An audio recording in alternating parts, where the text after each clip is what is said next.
So boys and girls देखिए, तो आज हम लोग सेमेस्टर 4 का इकोनॉमिक्स का इंडियन, देखो दो इकोनॉमिक्स हम लोग का, एक तो माइक्रो इकोनॉमिक्स है, एक तो इंडियन इकोनॉमी।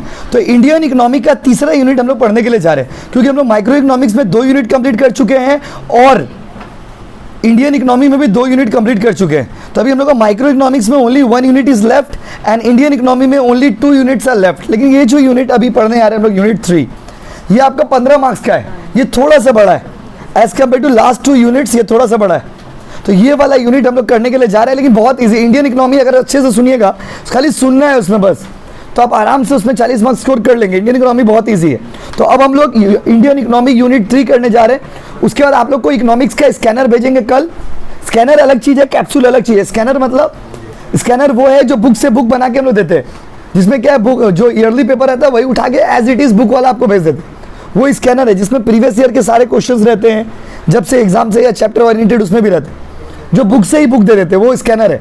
और कैप्सूल वो है जो हम लोग खुद से बनाते हैं। समझे ना, कैप्सूल और स्कैनर में फर्क है। तो स्कैनर वाला तब तक आप प्रैक्टिस करिएगा, क्वेश्चंस आइडिया आएगा कि कैसे एमसीक्यूज आता है। आज दिए बनाने, कल दे देगा वो एमसीक्यू का पीडीएफ बना के, समझे ना। तो कल आप लोग को अपना अपना ग्रुप में भेज देंगे, अपना देख लीजिएगा भाई। और जब तक टाइम मिले पढ़ लीजिए, क्योंकि अब चैप्टर्स भी इकोनॉमिक्स में होने लगे हैं धीरे धीरे, तो अब उसको हम लोग कर सकते हैं पेपर आप आराम से सॉल्व। देखिए चैप्टर 3 जो है इंडियन इकोनॉमी का, उसका नाम है बाबू इंडियन इकोनॉमी का। आप लोग Indian economy micro economy difference नहीं समझे अभी तक, दीजिए आप सही निकाले हो। इंडियन इकोनॉमी, इंडियन इकोनॉमी का तीसरा चैप्टर, बस समझे, unit 6A, unit 6A Indian economy का तीसरा चैप्टर दे ना हुआ, सब गलत निकाल के रखिए। यूनिट 6A, गुड बाबू, खाली आप टाइम पे आया करिए बस। देखिए यूनिट 6A, देखिए तो बाबू यूनिट 6A, अगर यूनिट के हिसाब से आप चलोगे तो यूनिट 6A और इंडियन इकोनॉमी का चैप्टर 3, कवरेज 15 मार्क्स। चैप्टर थोड़ा सा बड़ा है, लेकिन सिर्फ कहानी है चैप्टर में और कुछ भी नहीं। देखिए sectoral trends and issues chapter का नाम है। इसका मतलब ये हुआ कि सेक्टर वाइज इंडिया में कैसे कैसे डेवलपमेंट हुआ, कहाँ कहाँ प्रॉब्लम्स थे, क्या क्या डिफिकल्टीज है, उन सब चीज़ों के बारे में हम लोग यहाँ पे जिक्र करेंगे।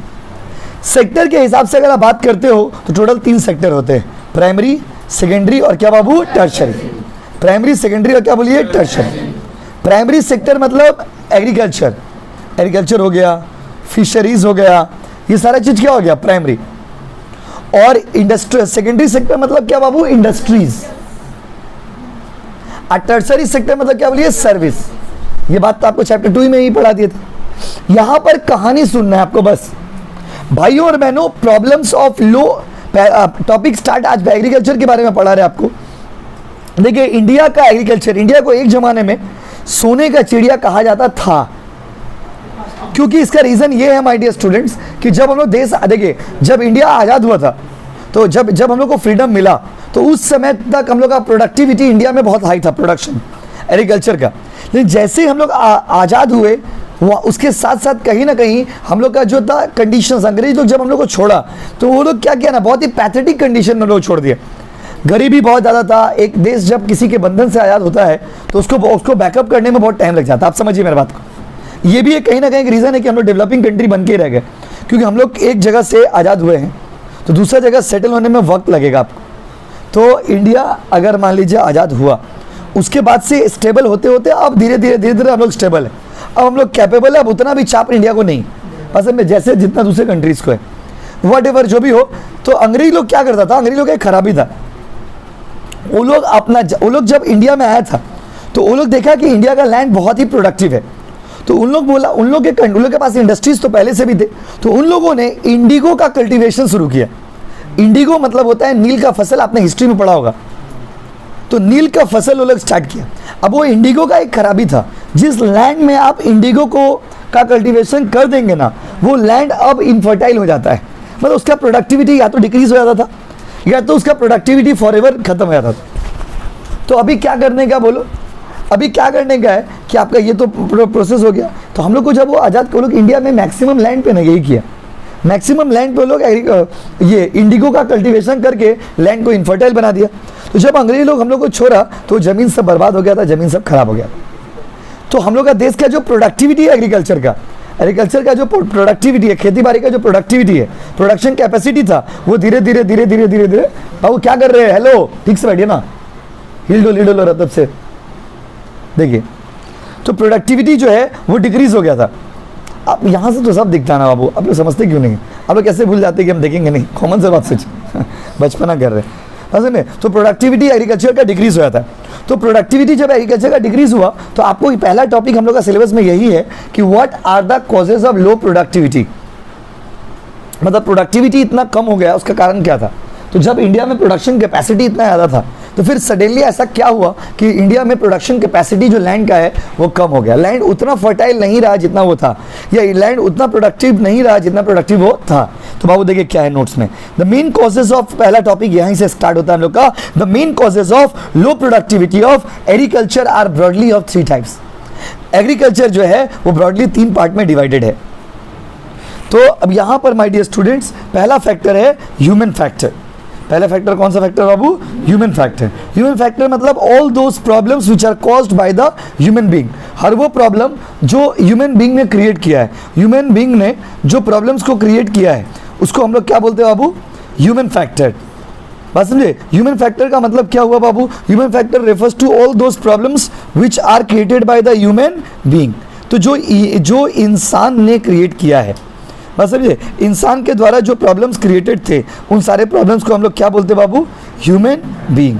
Human being, human being. अब यहाँ पे ह्यूमन बीइंग वाला मतलब ह्यूमन फैक्टर। तो ह्यूमन फैक्टर से क्या क्या रीजन है देखिए। Human factor are those factor, पहला पॉइंट दिया है, human factor are those factor which are related to training and efficiency of farmers. Farmers on the part of farmers जो issues हो रहे थे, फार्मर्स के कारण जो प्रॉब्लम हो रहा था, उस प्रॉब्लम को हम लोग क्या बोलते हैं बाबू बताइए? उस प्रॉब्लम को हम लोग बोलते हैं human factor. The reason which are created by the farmers, the problems which are created due to the lack of training, इन सब चीज़ों को हम लोग बोलते हैं बाबू ह्यूमन फैक्टर। पहला रीजन है उसमें सोशल एटमोसफेयर। समाज का वातावरण प्रोडक्टिव नहीं है हम लोग का सोशल एटमोसफेयर अच्छा नहीं है। क्या है? आप अगर मान लीजिए बाहर जाकर के बोलेंगे कि हम किसान का लड़का है, या हम किसान फैमिली से बिलोंग करते हैं, या हम खुद किसान हैं, तो लोग आपको उतना अच्छे स्टेटस से नहीं देखते हैं, लोग आपको उतने अच्छे नज़रों से नहीं देखते हैं। क्योंकि इंडिया मिक्स इकोनॉमी है जहाँ पे कैपिटलिस्ट और सोशलिस्ट दोनों हैं, लेकिन डोमिनेटिंग कैपिटलिस्ट ही है। कैपिटलिस्ट मतलब होता है प्राइवेट वाला लोग डोमिनेटिंग। तो आप अगर जाकर के बोलेंगे कि हम बड़ा मल्टीनेशनल कंपनी में जॉब करते हैं, अगर आप बोलेंगे कि मेरा गवर्नमेंट जॉब है, तो लोग आपको अच्छी नज़रों से देखेंगे। लेकिन अगर आप ये कहते हो लोगों के सामने जाकर के कि हम किसान हैं, हम बड़ा होकर के खेती बाड़ी करेंगे, ग्रेजुएशन कंप्लीट कर ले रहे, जाकर के उसके गांव में आराम से खेत मेरा है बहुत सारा, उस पर हम फार्मिंग करेंगे, ये लोग सपोर्ट नहीं करेंगे आप। तो इसको बोलते हैं social atmosphere. People are not supporting, the environment is not supporting, जिससे कि लोग फार्मिंग करे। दूसरा है pressure of population on land. Population already बहुत ज़्यादा है और पॉपुलेशन का प्रेशर लैंड पे बहुत ज़्यादा है। जमीन तो उतना ही है। देखिए बात समझिए, इंडिया का जो ज्योग्राफिकल बाउंड्री है that is not extending, that is not increasing. India का ज्योग्राफिकल बाउंड्री तो एक्सटेंड नहीं हो रहा, इंडिया का ज्योग्राफिकल बाउंड्री तो एक्सपैंड नहीं हो रहा, लेकिन वहाँ पर उस जमीन के ऊपर जो पॉपुलेशन है वो तो बढ़ता जा रहा है। तो pressure of population on land is also one of the cause of low productivity in India.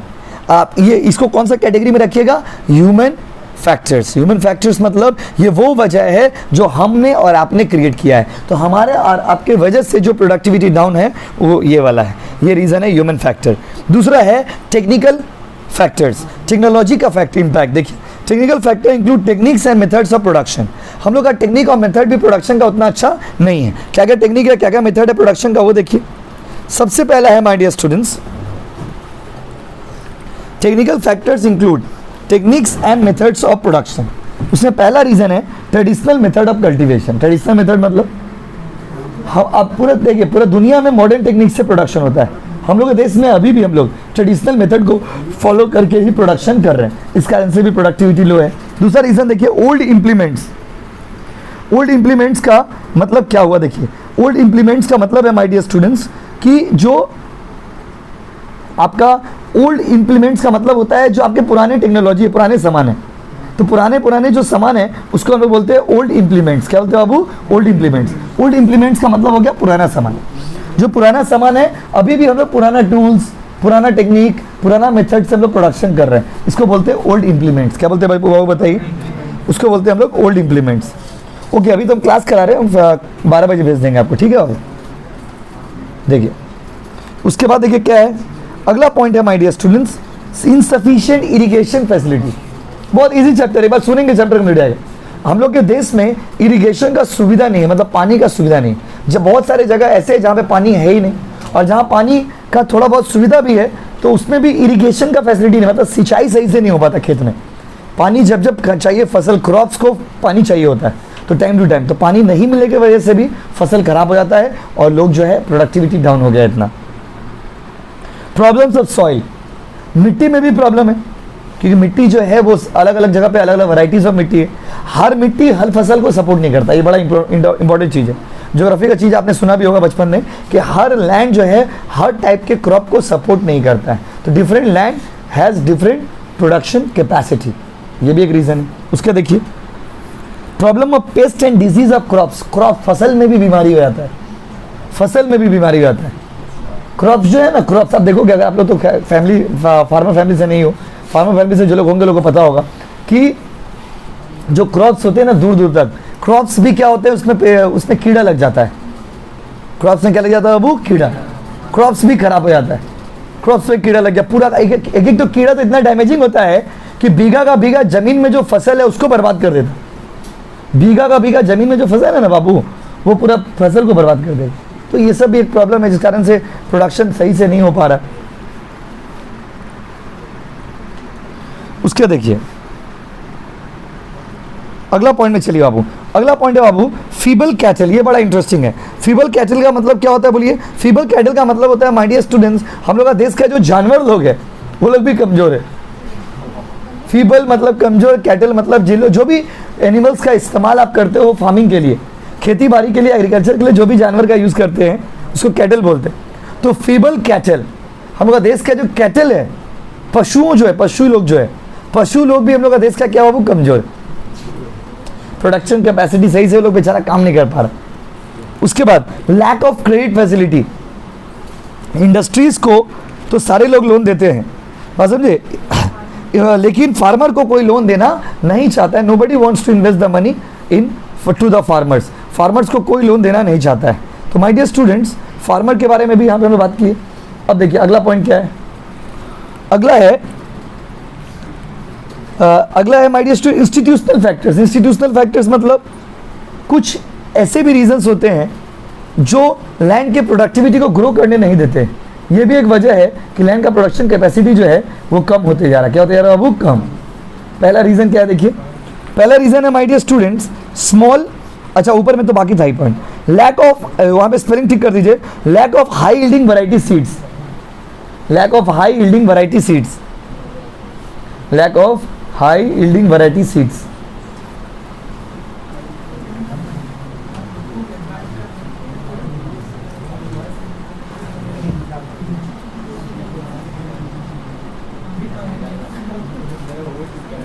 देखिए आस्ते देखिए अब, तो इसमें क्या बोला है क्वेश्चन में देखिए, तो अगला बोला my dear student lack of high yielding variety seeds. हम लोग के पास वो सीड्स नहीं है जो होने चाहिए, उतने अच्छे बीज का क्वालिटी हम लोग का देश का जो है वो अच्छा नहीं है। हम लोग के पास HYV सीड्स नहीं है। HYV सीड्स मतलब हाई यील्डिंग वैरायटी सीड्स, इस कारण से भी प्रोडक्शन कैपेसिटी जो है वो कम होता जा रहा है। और लास्ट है इम्प्रॉपर मार्केटिंग। टीवी में आप हर चीज़ का तो ऐड देखते हो लेकिन कभी भी एग्रीकल्चरल प्रोडक्ट का एड्स नहीं देखते हो। तो हाई देखो इम्प्रॉपर मार्केटिंग नहीं। अब धीरे धीरे ऐड आने भी लग गया, तो DD नेशनल पे आता है, दूरदर्शन चैनल पे ऐड आता है। अब दूरदर्शन चैनल टाटा स्काई का जमाना में, एयरटेल सेटअप बॉक्स के जमाना में और केबल टीवी के जमाना में कौन सा आदमी जाकर के दूरदर्शन देखता होगा? There are very rare people who hardly watch this. बहुत कभी कभार आप लोग देखते हो, नहीं तो वो भी नहीं देखते होंगे। तो भाइयों और बहनों, ये आपको समझना होगा कि यहाँ पर जो केसेस दिए हुए हैं ये वो कारण है जिस कारण से हम लोग का देश का जो प्रोडक्शन कैपेसिटी है, एग्रीकल्चर का जो प्रोडक्टिविटी है वो क्या होते जा रहा है बाबू? डाउन होते जा रहा है। अगला पॉइंट में देखिए स्मॉल साइज ऑफ फार्म्स, खेत बहुत छोटा है। देखिए बड़ा खेत रहने से ना प्रोडक्शन करने में सुविधा होता है, और अगर खेत का साइज बहुत छोटा है तो प्रोडक्शन में बहुत दिक्कत हो जाता है। तो ये भी एक बहुत बड़ा रीजन है जिस कारण से प्रोडक्शन कैपेसिटी धीरे धीरे हम लोग का क्या हो रहा है बाबू? कम। And the last point is defective land tenure system. India में लैंड का सिस्टम सही नहीं था, इस कारण से भी एग्रीकल्चर का प्रोडक्टिविटी जो है वो धीरे धीरे डिक्रीज हो गया है। तो आपसे MCQ में कैसे पूछेगा, विच of the following is not the cause of low productivity? कौन सा कॉज नहीं है बताइए, बस समझे, कौन सा कॉज नहीं है वो बताइए। तो उसको बताने के लिए आपको ये पता रहना चाहिए कि कौन सा कॉज है। सारा पॉइंट एक बार रीडिंग मान लीजिएगा, बस समझे ना। अब यहां से शुरू होता है एक दर्दनाक कहानी। भाइयों और बहनों, यहां तक से, यहां तब से दर्दनाक कहानी सुन रहे, तब से सिर्फ बुरा ही सुन रहे कि एग्रीकल्चर खराब है, खराब है, खराब है, कारण क्या। एमसीक्यू पेपर एक बार सुन लिए, बस पढ़ाई कंप्लीट होगी। दूसरा जो सबसे इंपॉर्टेंट बात है, ग्रीन रिवॉल्यूशन। ग्रीन रिवॉल्यूशन मतलब क्या होता है? देखिए, in the mid of 1960s के मिडिल में, मतलब अराउंड 1965-66 इंडिया में एग्रीकल्चर की फील्ड में बहुत ही बड़े बड़े चेंजेस हुए थे। और उस बड़े बड़े चेंजेस को हम लोग हिस्ट्री में भी, ज्योग्राफी में भी, इकोनॉमिक्स में भी और पूरी दुनिया के हर एक कोने में भी ग्रीन रिवॉल्यूशन के नाम से जानते हैं। What is green revolution? देखिए, रिवॉल्यूशन में और चेंज में फर्क होता है। आप थोड़ा सा बदले, ये चेंज है। पूरा बदल गए, ये रिवॉल्यूशन। रिवॉल्यूशन और चेंज में फर्क होता है। अब एकदम पढ़ाई नहीं करते थे, हल्का हल्का पढ़ाई करना स्टार्ट किए, दैट इज कॉल्ड चेंज। अब एकदम पढ़ाई नहीं करते थे, 23 घंटा पढ़ने लगे, आपका जीवन में रिवॉल्यूशन आ गया। रिवॉल्यूशन मतलब क्रांति। रिवॉल्यूशन मतलब क्या बाबू? क्रांति। क्रांति आ गया आपका लाइफ में, एकदम क्रांतिकारी हो गए हो आप। तो माय डियर स्टूडेंट्स, रिवॉल्यूशन में और चेंज में यही सबसे बड़ा फर्क है, बस समझे ना। जैसे सहनवाज रोज 11:15 में आता है, तो अभी क्या अपना आदत नहीं बदल रहे हो, तो वो इंग्लिश में लाइन है, nature and signature never changes. याद रखिएगा, आदमी का नेचर और सिग्नेचर चेंज नहीं होता। तो जैसे 11:13 में आया, मान लीजिए आज 2 मिनट पहले आया, तो हल्का से 11:16 में आया, अच्छा और लेट कर दिया, 11:12 में आएगा, 10 में आएगा। एक दिन क्या किया, उसको इतना हम लोग बोले इरिटेट हो गया, 10 बजे से आगे बढ़ गया। मतलब हम सेम 2 का भी क्लास करेंगे, 4 का भी क्लास। ये क्रांति आ गया इसके जीवन में। क्या क्या वो क्रांति? फुल पंक्चुअल, एकदम टाइम, एक डॉट 11 बजे एकदम गली का सामने खड़ा, बोला हम सबसे पहले जाएंगे। ऐसा अगर कभी कर लेंगे आप, ये आपका जीवन में क्या आएगा? वो क्रांति। ये चेंज नहीं था, ये क्या था बताइए? रिवॉल्यूशन। बस में आप अचानक से ट्यूशन पढ़ने के लिए आए, घर के वापस गए, देखिए शादी करके चले गए, आपका लाइफ में चेंज नहीं आया। पापा बैग लेके भेजे थे, आप पति लेके चले गए, ये क्या हो गया? क्रांति। आपके जीवन में क्या आ गया? क्रांति। ये क्या था आपके जीवन में? चेंज नहीं हुआ, क्रांति ला दी अपना लाइफ में। मतलब आपको एक एग्जांपल बताता है रिवॉल्यूशन क्या होता है। बाप रे, देखिए एक चीज तो बहुत अच्छा है कि पढ़ाई से कितना देरी से हम सीरियसली टॉपिक पढ़ा रहे थे, आप लोग सुन रहे हो ना? सुने जैसे शादी ब्याह का सब बच्चे एक्टिव हो गए, देखिए सब बच्चा बोला कहाँ बोल रहे, बोलिए ठीक से बोलिए। तो सुनिए, ये आपका एज है, देखिए आप लोग के एज में ये सब चीज स्वाभाविक है, ये सब इंटरेस्ट जागना स्वाभाविक है। तो इसी बात पे जल्दी से बता दीजिए, क्रांति होगा ना जीवन में, ऐसे होता है। क्रांति मतलब big changes, the drastic changes are known as revolution. तो क्या बहुत बड़ा चेंजेस हुआ था? Yes my dear students, yes. India में जब हम लोग देखिए, जब अंग्रेज लोग हम लोग को छोड़ा ना, अंग्रेजों से जब हम लोग का ब्रेकअप हुआ, ब्रेकअप शब्द गलत होगा, जब हम लोग को छोड़ दिया, बस समझे, क्योंकि ब्रेकअप तब होता है जब 2 लोगों के बीच में पैचअप हो पहले, उसके बाद एक आदमी छोड़ दिया तो ये ब्रेकअप कहलाता है। हम लोग का तो कभी अंग्रेज लोग से पैचअप था ही नहीं है, बात समझे ना। तो अंग्रेज लोग क्या किया था, जब हम लोग को छोड़ा तो वो लोग बहुत बदमाश था, नटखट था। पहले तो क्या किया, हम लोग को 2 पार्ट में बांट दिया, इंडिया पाकिस्तान में हम लोग को डिवाइड कर दिया। इंडिया पाकिस्तान 2 पार्ट में बांटने वाला भी वो लोग 2 पार्ट में हम लोग को बांट दिया। अब बांटने के बाद वो लोग क्या किया बताइए? बांटने के बाद हम लोग का जितना के हम लोग का देश में जितना भी अच्छा चीज था, सारा चीज को तो एक्सप्लोइट ऑलरेडी कर चुका था वो। तो अब वो देखा कि ऐसे भी अब कुछ प्रोडक्टिविटी है नहीं, क्योंकि इंडिया पॉपुलर ही था एग्रीकल्चर के लिए। इंडिया में एग्रीकल्चर का प्रोडक्टिविटी बहुत हाई था पहले, बात समझे नहीं? इंडिया का हर एक जमीन जो था वो फर्टाइल है, अभी भी एग्रीकल्चर हम लोग का अच्छा है, खराब नहीं है। बट हम लोग क्या बोल रहे हैं? Why declining? Why the topic of discussion is why it is declining, my dear student. बात समझे? तो why it is declining, बात यहाँ पे हो रहा है why it is declining, why it is so falling. ये घट क्यों रहा है, सवाल यहाँ पर है। सवाल ये नहीं कि हम लोग खराब है, हम लोग खराब नहीं है गाइस, एग्रीकल्चर हम लोग का फिर भी ठीक है, लेकिन why we are declining? जितना अच्छा थे आज उतना अच्छा क्यों नहीं है हम लोग? तो यहाँ पे लड़ाई अच्छा खराब का नहीं है, यहाँ पे लड़ाई है अच्छा और अच्छा का, बहुत अच्छा का। पहले हम लोग बहुत अच्छा था, अभी हम लोग अच्छा है, बस समझ रहे ना? पहले हम लोग क्या थे? बहुत अच्छा। अभी हम लोग क्या है? जस्ट अच्छा, बस है। तो अब सवाल एक बात समझिए, तो जब वो लोग हम लोग को रिलीज किया, जब हम लोग इंडिपेंडेंट हुए, उसके बाद से एक कंट्री जब इंडिपेंडेंट होता है तो बहुत सिस्टमेटिकली बहुत सारा प्रॉब्लम हो जाता है। गवर्नमेंट को स्टेबलाइज करना एक प्रॉब्लम होता है, नया नया सरकार बना रहता है, नया नया मुख्यमंत्री, नया नया प्रधानमंत्री, हर जगह नए नए रूल्स, नए नए स्टेट्स, बहुत इश्यूज होते हैं। तो 1966 में ग्रीन रिवॉल्यूशन का कॉन्सेप्ट लॉन्च किया गया। ग्रीन रिवॉल्यूशन को ग्रीन रिवॉल्यूशन क्यों कहते हैं? Why it is so called green? Green revolution को ग्रीन इसलिए कहते हैं क्योंकि एग्रीकल्चर से रिलेटेड है, और इसको रिवॉल्यूशन इसलिए कहते हैं कि इसमें चेंज नहीं हुआ था, क्रांति हुआ था, क्रांति, द रिवॉल्यूशन, बिग चेंजेस. तो big changes, the drastic changes, the giants changes are known as revolution. बहुत ही बड़े बड़े चेंजेस को हम लोग क्या बोलते हैं बाबू? रिवॉल्यूशन. एकदम बड़ा बड़ा चेंजेस हो गया प्रदेश में. लेकिन वो चेंजेस सिर्फ और सिर्फ एग्रीकल्चर में हुआ था. इसीलिए उस चेंजेस को हम लोग चेंजेस नहीं बोल करके बोलते हैं ग्रीन रिवॉल्यूशन. और इंडस्ट्री में जो सबसे बड़े बड़े चेंजेस हुए थे वो भी आपको पढ़ाएंगे आप लोग सिलेबस में. कौन सा ईयर में हुआ था ये जानने के लिए आपको पूरा वीडियो देखना होगा. बस है ना. तो ग्रीन रिवॉल्यूशन, क्योंकि वो इसी चैप्टर में टॉपिक है इंडस्ट्रीज के ऊपर पढ़ाएंगे तब बताएंगे. अभी तो एग्रीकल्चर की बात हो रहा है. अब आते हैं ग्रीन रिवॉल्यूशन का थोड़ा और डिटेल जानते थे. ये बुक में आइए. Green revolution is also called wheat revolution. Green revolution का दूसरा नाम है व्हीट रिवॉल्यूशन. ग्रीन रिवॉल्यूशन का दूसरा नाम क्या बाबू? Wheat revolution. वाई? क्योंकि ग्रीन रिवॉल्यूशन जब हुआ था तो सबसे ज्यादा क्रॉप जो है, कौन सा क्रॉप में ग्रोथ हुआ था? तो सबसे ज्यादा ग्रोथ व्हीट का प्रोडक्शन में हुआ था. व्हीट और राइस का प्रोडक्शन में ग्रोथ हुआ था. लेकिन व्हीट में सबसे ज्यादा, व्हीट मतलब गेहूं, गेहूं का प्रोडक्शन में सबसे ज्यादा इंक्रीज हुआ था. इसीलिए green revolution is also called wheat revolution. बोलिए हाँ कि नहीं? एकदम एग्जैक्ट एमसीक्यू है सब एग्जाम के लिए.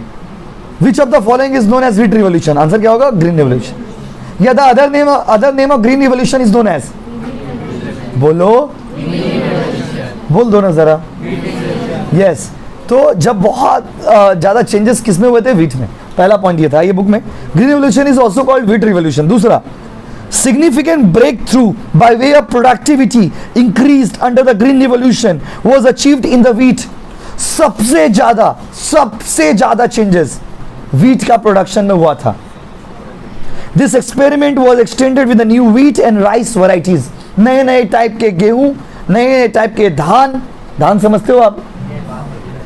ये सारा चीज का प्रोडक्टिविटी इंक्रीज हो गया था, बहुत ज्यादा इंक्रीज हो गया था. देखिए उसके बाद तीसरा है green revolution commenced in the year 1966. याद कर लीजिएगा ये. चौथा है substantial improvement in agriculture productivity was achieved through green revolution. Green revolution में चेंज नहीं हुआ था, बहुत ज्यादा चेंज हुआ था, इसीलिए उसको हम लोग बोलते हैं रिवॉल्यूशन. और इसके जो पिताजी है उनका नाम है एमएस स्वामीनाथन. एमएस स्वामीनाथन, ये आया था एक बार एग्जाम में, याद रखिएगा. ग्रीन रिवॉल्यूशन का पापा कौन है? पापा एमएस स्वामीनाथन. कौन है बताइए? एमएस स्वामीनाथन. ग्रीन रिवॉल्यूशन का पापा का बात हो रहा, ग्रीन रिवॉल्यूशन. तो who is the father of green revolution? Who is the, देखो यही बात इंग्लिश में बोलते हैं, सुनने में कितना ग्रीन रिवॉल्यूशन, और समझे. और वही चीज हिंदी में बोलते सुनने में कि पापा पापा पापा पापा कर रहे तो कितना अजीब लग रहा, साउंड कर रहा. आपको लग रहा है कि हाँ भैया क्या बोल रहे? बोले father. Who is the father? MS Swaminathan. MS Swaminathan. Who is the father of green revolution? अच्छा, आप लोग इसलिए बहुत सारे बच्चे आंसर नहीं दिया, बोले हु इज द फादर, तो बोला एमएस स्वामीनाथन, इसीलिए आप लोग नहीं बोले थे. तो who is the father of green revolution? MS Swaminathan. MS ऐसे लग रहा पूजा कर रहे. क्या कर रहे हैं? पूजा. उसके बाद अच्छा, तो आप सोचते होंगे सर वो सब तो ठीक है, बट ग्रीन रिवॉल्यूशन ऐसा कर क्या दिया आप जो क्रांति आ गया? अरे ऐसा क्या कर दिया गवर्नमेंट की क्रांति आ गया? सुनिए गवर्नमेंट क्या किया. गवर्नमेंट कुछ नहीं किया. गवर्नमेंट बस हर चीज में HYV का यूज किया. HYV, high yielding varieties, high yielding variety seeds, high yielding varieties chemicals, high yielding variety fertilizers, high yielding variety pesticides had been used. High yielding variety pesticide use हुआ. Pesticide समझते हैं? कीटनाशक. कीटनाशक मतलब कीटाणुओं को मारने वाला, मच्छर को मारने का दवाई जो होता है, बस समझे ना. तो HYV माने की है high yielding varieties. High yielding variety seeds मतलब बीज. हाई यील्डिंग वैरायटी पेस्टिसाइड्स मतलब कीड़ा को मारने वाला. हाई यील्डिंग वैरायटीज फर्टिलाइजर्स मतलब खाद, हिंदी में बोल रहे. तो high yielding variety seeds, high yielding variety chemicals, high yielding variety fertilizers, these all had been used. ये सारा चीज का इस्तेमाल किया गया था ग्रीन रिवॉल्यूशन. तो ग्रीन रिवॉल्यूशन में क्या क्या चीज यूज हुआ था वो हम लोग यहाँ पर बात कर रहे हैं. तो ग्रीन रिवॉल्यूशन में आप हो रहा है बड़ा यूनिक फैक्ट बताते हैं जो इसमें शायद नहीं लिखा हुआ है। ग्रीन रिवॉल्यूशन में जो HIV सीड होते थे उनका एक खूबी होता था, जैसे कि आप लोग साइंस पढ़े हो, आप लोग साइंस भी अच्छा था, माध्यमिक में बहुत अच्छा था, इसलिए आज कॉमर्स लेके बैठे हम लोग। तो HIV आपने पढ़ा होगा साइंस में कि कोई भी प्लांट को ग्रो करने के लिए फोटोसिंथेसिस का प्रोसेस कंप्लीट करना पड़ता है। फोटोसिंथेसिस समझते हो क्या होता है बताओ? देख रहे हो ना, ब्रिलियंट और कमी है। देखिए बच्चा बता दिए क्या बोले, आप बोलिए फिर से।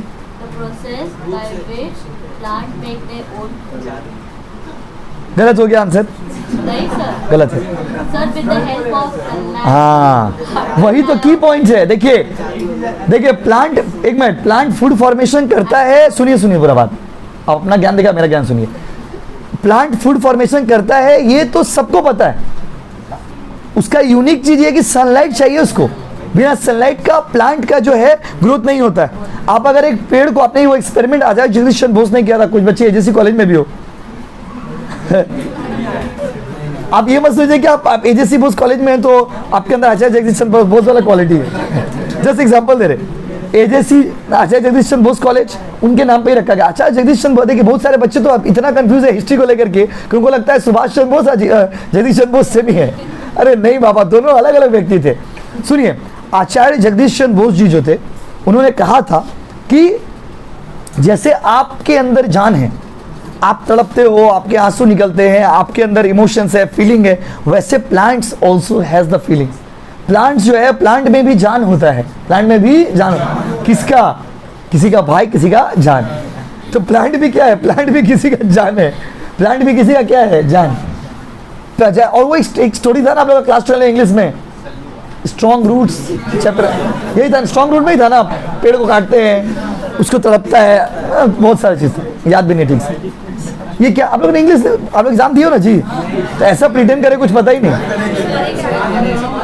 अच्छा आप लोग का रिजल्ट ऐसे मिल गया था, oh sorry my mistake, my dear student. वही हम सोचे कि बच्चा इतना खराब कैसे हो सकता पढ़ाई में।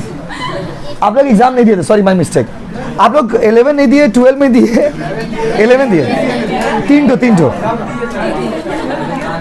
अब भाई सॉरी गाइज, हम भूल गए थे कि आप लोग एग्जाम नहीं देते। देखिए आप लोग हाथ में आंसू आ गया।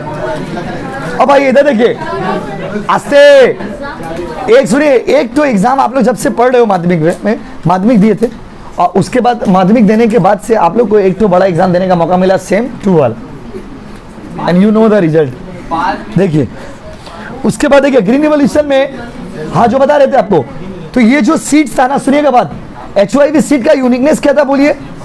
तो generally as we all know that the plant needs sunlight to grow, but ये जो सीड्स थे ना HIV, these were all non photosensitive. Non photosensitive मतलब they did not require the sunlight for their growth, उनको grow करने के लिए sunlight का जरूरत नहीं था। समझ रहे क्या बोले? इसको बोलते थे हम लोग HIV सीड्स। तो बहुत यूनिक बात थे, इसमें यूनिक क्वालिटीज थे, बात समझे ना। ये ज़्यादा पेस्टिसाइड से, मतलब ये जो कीड़ा होता था उससे ज़्यादा फसल बर्बाद भी नहीं होता था। तो HIV सीड का सबसे ज़्यादा इम्पैक्ट जो है ना ग्रीन रिवॉल्यूशन का, व्हीट में हुआ। कहाँ पे हुआ था ये? व्हीट में। द ग्रीन रिवॉल्यूशन पूरा इंडिया में सक्सेसफुल नहीं हो पाया था, ये कुछ सिलेक्टेड स्टेट्स में ही चला था, जैसे कि हरियाणा, पंजाब और उत्तर प्रदेश, ये 3 स्टेट में सबसे पॉपुलर हुआ था। Green revolution is associated with agriculture production. Green revolution किस चीज से रिलेटेड है बताइए? Agriculture. And the last topic is the period when the agriculture of the country was converted into industrial system. ये वो वक्त था, ये वो दौर था जब एग्रीकल्चर को इंडस्ट्री की तरह एकदम ऑर्गेनाइज वे में, सिंक्रोनाइज वे में, इंटीग्रेटेड वे में स्टार्ट किया गया। लोग खेती बाड़ी को इंपॉर्टेंस देने लगे। हाई यील्डिंग वैरायटी सीड्स आ गया, ट्रैक्टर्स आ गए, इरिगेशन का सुविधा, मतलब सिंचाई का सुविधा आ गया, पानी का फैसिलिटीज आ गए, पेस्टिसाइड्स आ गए, फर्टिलाइजर्स आ गए, एक्सेट्रा। बस समझ लो ना। तो ये था पूरा ग्रीन रिवॉल्यूशन का स्टोरी। अब आपको थोड़ा पॉजिटिव और नेगेटिव इंपैक्ट बता देते हैं ग्रीन रिवॉल्यूशन। देखिए ग्रीन रिवॉल्यूशन का पॉजिटिव इंपैक्ट ये था कि इसका प्रोडक्शन इंक्रीज हुआ, लेकिन इसका नेगेटिव इंपैक्ट ये था कि only the rich farmers could avail the benefit of green revolution. Green revolution का बेनिफिट भी अमीर फार्मर्स को ही लगा। क्यों? क्योंकि HIV seeds, HIV fertilizers, HIV pesticides, HIV chemicals बहुत महंगे होते थे। और इसका दूसरा सबसे बड़ा डिसएडवांटेज ये था कि जैसे आप अपने चेहरे पर एक ही जगह, चेहरा के एक ही स्पॉट पर रोज अगर आप फेयर लवली लगाइएगा, रोज एक ही जगह यहाँ पे फेयर लवली लगा के ट्यूशन आ गए, तो अब ये वाला पार्ट बॉडी का डैमेज हो जाएगा। बिल्कुल वैसे ही एक ही जमीन पे लोग मार केमिकल जमीनों को बर्बाद कर दिए। यस नो गाइस, ये था ग्रीन रेवोल्यूशन का दर्दनाक कहानी। अब अगला दिन पढ़ेंगे लैंड रिफॉर्म। क्या पढ़ेंगे बाबू? Land reform. थोड़ा सा बड़ा चैप्टर है, थोड़ा सा। Thank you guys.